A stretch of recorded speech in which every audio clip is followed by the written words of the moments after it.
আমরা নিয়ম না করে লক্ষ্মী দেবী চঞ্চল, তো চঞ্চল তিনি আমাদের এক জায়গায় থাকতে চান না। যদি আমরা নারায়ণের সেবায় রাখি, লক্ষ্মী দেবী সন্তুষ্ট থাকবেন।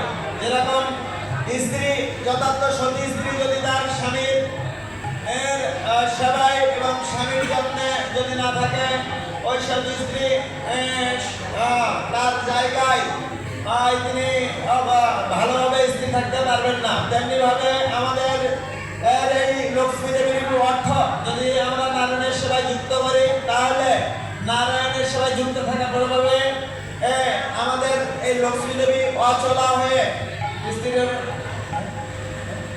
সেলফি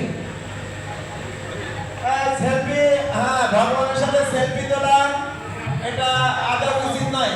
আপনারা কৃপা করবা সেলফি উঠাবেন না। যারা আজকে দামোদরের সবাই যুক্ত হতে চান, বিশেষ করে সন্ধ্যার সময় আজকে 7-8 হাজার মানুষ তারা ভগবানকে দীপ